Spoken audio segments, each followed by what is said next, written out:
ನಮಸ್ಕಾರ ಸ್ನೇಹಿತರೆ, ಈ 4 ವಿಚಾರಗಳ ಬಗ್ಗೆ ಬೇರೆಯವರ ಜೊತೆ ಎಂದಿಗೂ ಮಾತನಾಡಬಾರದು.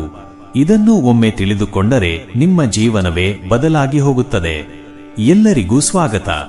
ನೀವು ನಮ್ಮ ಚಾನೆಲ್ಗೆ ಮೊದಲ ಬಾರಿಗೆ ಬಂದಿದ್ದರೆ ದಯವಿಟ್ಟು ನಮ್ಮ ಚಾನೆಲ್ ಅನ್ನು ಸಬ್ಸ್ಕ್ರೈಬ್ ಮಾಡಿಕೊಳ್ಳಿರಿ. ಹಾಗೆಯೇ ಕಾಮೆಂಟ್ ಬಾಕ್ಸ್ನಲ್ಲಿ ನಮೋ ಬುದ್ಧಾಯ ಎಂದು ಕಾಮೆಂಟ್ ಮಾಡುವುದನ್ನು ಮರೆಯಬೇಡಿ. ಇತ್ತೀಚಿನ ದಿನಗಳಲ್ಲಿ ನಮ್ಮೆಲ್ಲರ ಜೀವನಕ್ಕೆ ಬಹಳ ಮುಖ್ಯವಾದ ಒಂದು ವಿಚಾರದ ಬಗ್ಗೆ ತಿಳಿದುಕೊಳ್ಳೋಣ. ಅದು ಯಾವ ತರದ ಮಾತುಗಳನ್ನು ಅಥವಾ ವಿಷಯಗಳನ್ನು ನಾವು ಇನ್ನೊಬ್ಬರ ಜೊತೆಗೆ ಮಾತನಾಡಬಾರದು ಎನ್ನುವ ಬಗ್ಗೆ. ಈ ವಿಷಯಗಳ ಬಗ್ಗೆ ಬುದ್ಧ ಹೇಳಿರುವ ತತ್ವಗಳನ್ನು ತಿಳಿದುಕೊಳ್ಳೋಣ. ನಿಮ್ಮ ಆಚರಣೆ, ನಂಬಿಕೆಗಳು ಏನೇ ಆಗಿದ್ದರೂ ಈ ತತ್ವಗಳನ್ನು ನಿಮ್ಮ ಜೀವನದಲ್ಲಿ ಅಳವಡಿಸಿಕೊಳ್ಳಬಹುದು. ಬುದ್ಧನು ಈ ಮಾತುಗಳನ್ನ 4 ಅನಾರೋಗ್ಯಕರ ಭಾಷಣಗಳು ಎಂದು ಕರೆದಿದ್ದಾನೆ. ಅವುಗಳು ಏನೇನು ಎಂದು ತಿಳಿಯೋಣ. ಮೊದಲನೆಯದು ಸುಳ್ಳು ಹೇಳುವುದು. ಸುಳ್ಳು ಹೇಳುವುದರಿಂದ ದೂರವಿರಿ ಎಂದು ಬುದ್ಧ ಹೇಳುತ್ತಾರೆ. ನಮ್ಮ ಜೀವನದಲ್ಲಿ ನಾವೆಲ್ಲರೂ ಕೂಡ ಆಗೊಮ್ಮೆ ಈಗೊಮ್ಮೆ ಸುಳ್ಳು ಹೇಳಿರುತ್ತೇವೆ. ನಾವು ಹೇಳಿರುವ ಸುಳ್ಳು ಯಾವುದೇ ತರಹದ ಸುಳ್ಳು ಆಗಿರಬಹುದು, ಅಥವಾ ಯಾವುದೋ ಕಾರಣಕ್ಕೆ ಸುಳ್ಳು ಹೇಳಿರಬಹುದು. ಆದರೆ ಆ ಸುಳ್ಳು ಹೇಳುವ ಕ್ರಿಯೆ ನಮ್ಮ ಜೀವನಕ್ಕೆ ಹಾನಿ ತರುತ್ತದೆ. ಆತರ ಆಗುವುದು ಯಾಕೆ? ನೀವು ಸುಳ್ಳು ಹೇಳಿದಾಗ ನಂಬಿಕೆ ಕಳೆದುಕೊಳ್ಳುತ್ತೀರಿ.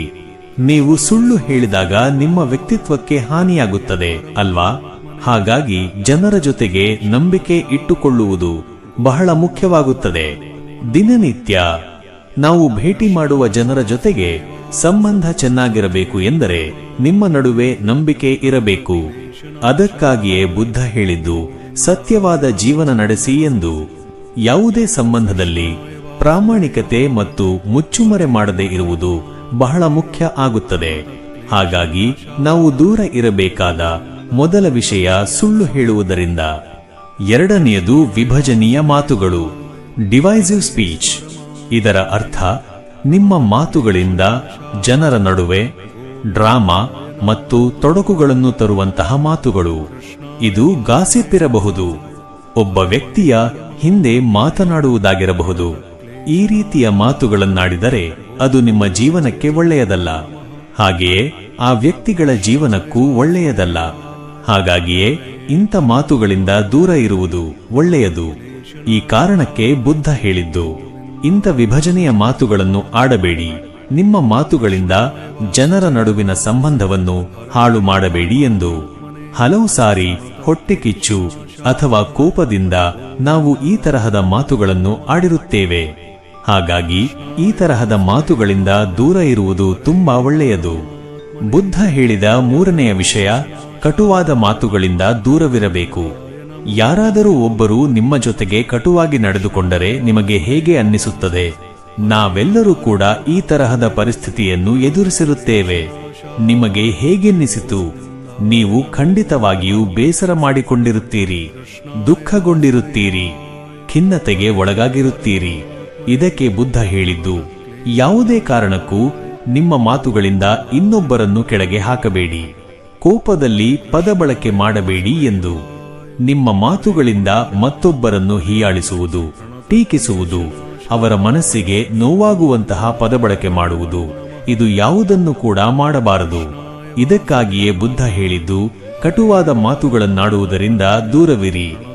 ಕೊನೆಯದಾಗಿ ಬುದ್ಧ ಹೇಳಿದ್ದು ಅರ್ಥವಿಲ್ಲದ ಮಾತುಗಳಿಂದ ದೂರವಿರಿ. ಅರ್ಥವಿಲ್ಲದೆ ಉಪಯೋಗವಿಲ್ಲದ ಮಾತುಗಳನ್ನಾಡುವುದರಿಂದ ದೂರವಿರಬೇಕು. ಜನರ ಜೊತೆಗೆ ತಮಾಷೆಯಾಗಿ ಸ್ನೇಹದಿಂದ ಸಲುಗೆಯಿಂದ ಮಾತನಾಡಬಹುದು, ಆದರೆ ನಮ್ಮ ಮಿತಿ ಎಷ್ಟು ಎನ್ನುವುದನ್ನು ನಾವು ತಿಳಿದುಕೊಂಡಿರಬೇಕು. ನಮ್ಮ ಮಾತುಗಳಿಗೆ ಚೌಕಟ್ಟು ಹಾಕಿಕೊಳ್ಳಬೇಕು. ನಮ್ಮ ಮಾತು ಯಾವಾಗ ಉಪಯೋಗವಿಲ್ಲದ ಮಾತಾಗುತ್ತಿದೆ ಎನ್ನುವುದನ್ನು ಅರ್ಥ ಮಾಡಿಕೊಳ್ಳಬೇಕು. ನೀವು ಅರ್ಥಪೂರ್ಣವಾದ ಮಾತುಗಳನ್ನಾಡಿದರೆ ನಿಮ್ಮ ಜೀವನ ಪಾಸಿಟಿವ್ ಆಗಿರುತ್ತದೆ. ಇದರಿಂದ ಬೇರೆಯವರ ಜೀವನದಲ್ಲಿಯೂ ಪಾಸಿಟಿವ್ ಭಾವನೆಗಳು ಬರುವ ಹಾಗೆ ಮಾಡಬಹುದು. ನಾವು ಕೂಡ ದೂರ ಇರಬೇಕಾದಂತಹ 4 ರೀತಿಯ ಅನಾರೋಗ್ಯಕರ ರೀತಿಯ ಮಾತುಗಳು ಇವು. ಬುದ್ಧನು ಉಪದೇಶಗಳ ಮೂಲಕ ತಿಳಿಸಿದ ವಿಷಯ ಇದು. ಇದೆಲ್ಲವೂ ಯಾಕೆ ಮುಖ್ಯವಾಗುತ್ತದೆ? ಈ ಪ್ರಶ್ನೆಗೆ ಬುದ್ಧ ಉತ್ತರ ಕೊಟ್ಟಿದ್ದು ಹೀಗೆ: ನಾವು ಆಡುವ ಮಾತುಗಳು ನಮ್ಮ ಜೀವನದಲ್ಲಿ ಪಾಸಿಟಿವ್ ಅಥವಾ ನೆಗೆಟಿವ್ ಕರ್ಮಗಳನ್ನು ತರುತ್ತದೆ. ಈ ಕರ್ಮದ ಬಗ್ಗೆ ಲೈಟ್ ಆಗಿ ಯೋಚನೆ ಮಾಡಬಾರದು. ಕರ್ಮದ ಬಗ್ಗೆ ಬಹಳ ಹುಷಾರಾಗಿರಬೇಕು. ನಿಮ್ಮ ಮಾತುಗಳ ಹಿಂದಿನ ಉದ್ದೇಶ ಬದುಕಿಗೆ ತುಂಬಾ ಮುಖ್ಯವಾಗುತ್ತದೆ. ಹಾಗಾಗಿ ನಾವಾಡುವ ಮಾತುಗಳನ್ನು ಬುದ್ಧಿವಂತಿಕೆಯಿಂದ ಆರಿಸಬೇಕು. ಯಾಕೆಂದರೆ ನಮ್ಮ ಮಾತುಗಳು ನಮ್ಮ ಜೀವನದ ಮೇಲೆ ಮಾತ್ರವಲ್ಲ, ಮತ್ತೊಬ್ಬರ ಜೀವನದ ಮೇಲೂ ಪರಿಣಾಮ ಬೀರುತ್ತದೆ. ನಾವಾಡುವ ಮಾತುಗಳು ಕತ್ತಿಯ ಹಾಗೆ. ಕತ್ತಿ ಬಳಸಿ ಉಪಯೋಗಕ್ಕೆ ಬರುವಂತದ್ದನ್ನು ಕತ್ತರಿಸಬಹುದು, ಅಥವಾ ಒಬ್ಬ ವ್ಯಕ್ತಿಯನ್ನು ಕೊಲ್ಲುವುದಕ್ಕೂ ಕತ್ತಿ ಬಳಸಬಹುದು. ನಮ್ಮ ಮಾತುಗಳಿಂದ ನಮ್ಮ ಜೀವನ ಹಾಗೂ ಮತ್ತೊಬ್ಬರ ಜೀವನ ಎರಡೂ ಕೂಡ ಚೆನ್ನಾಗಿರುವ ಹಾಗೆ ಮಾಡೋಣ.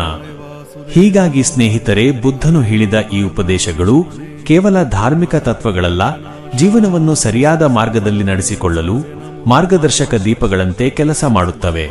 ನಾವು ಪ್ರತಿದಿನ ಅನೇಕ ಜನರ ಜೊತೆ ಮಾತನಾಡುತ್ತೇವೆ, ಅನೇಕ ಸಂದರ್ಭಗಳಲ್ಲಿ ಪ್ರತಿಕ್ರಿಯಿಸುತ್ತೇವೆ. ಆ ಸಂದರ್ಭಗಳಲ್ಲಿ ಯಾವ ಮಾತು ಹೇಗೆ ಹೇಳಬೇಕು, ಯಾರೊಂದಿಗೆ ಹೇಳಬೇಕು, ಇವುಗಳನ್ನು ಬುದ್ಧಿವಂತಿಕೆಯಿಂದ ಆರಿಸಿದರೆ ನಮ್ಮ ಜೀವನದಲ್ಲಿ ಅನೇಕ ಸಮಸ್ಯೆಗಳು ಸ್ವತಃ ಕಡಿಮೆಯಾಗುತ್ತವೆ. ನಮ್ಮ ಮಾತುಗಳಿಂದ ಮತ್ತೊಬ್ಬರಿಗೆ ನೋವು ಬಾರದಂತೆ ನೋಡಿಕೊಳ್ಳುವುದು, ಸಂಬಂಧಗಳನ್ನು ಬಲಪಡಿಸುವಂತೆ ಮಾತನಾಡುವುದು, ಕೋಪ, ಅಸೂಯೆ, ಹೊಟ್ಟೆಕಿಚ್ಚು ಇವುಗಳಿಂದ ದೂರ ಇರುವುದು, ಇವುಗಳನ್ನು ನಾವು ಅಭ್ಯಾಸ ಮಾಡಿದರೆ ಮನಸ್ಸಿನ ಶಾಂತಿ ಹೆಚ್ಚುತ್ತದೆ. ಮತ್ತಷ್ಟು ಮುಖ್ಯವಾದುದು, ನಮ್ಮ ಮಾತುಗಳು ನಮ್ಮ ಮನಸ್ಸಿನ ಪ್ರತಿಬಿಂಬ. ನಾವು ಹೇಗೆ ಯೋಚಿಸುತ್ತೇವೆಯೋ ಆ ಯೋಚನೆಗಳು ನಮ್ಮ ಮಾತುಗಳ ಮೂಲಕ ಹೊರಬರುತ್ತವೆ. ಆದ್ದರಿಂದ ಒಳಗೆ ಶಾಂತಿ ಬೆಳೆಸಿದರೆ ಹೊರಗೆ ಶಾಂತವಾದ ಮಾತುಗಳು ಹೊರಬರುತ್ತವೆ. ನಿಮ್ಮ ಅಭಿಪ್ರಾಯಗಳನ್ನು ಕಾಮೆಂಟ್ನಲ್ಲಿ ಹಂಚಿಕೊಳ್ಳಿ. ನಿಮ್ಮ ಮಾತುಗಳಿಂದಲೂ ಒಳ್ಳೆಯದನ್ನು ಹರಡೋಣ. ಶುಭವಾಗಲಿ. ಧನ್ಯವಾದಗಳು. ಹರೇ ಪರಮಾತ್ಮನೇ ಪ್ರಣತ ಕ್ಲೇಶನಾಶಾಯ ಗೋವಿಂದ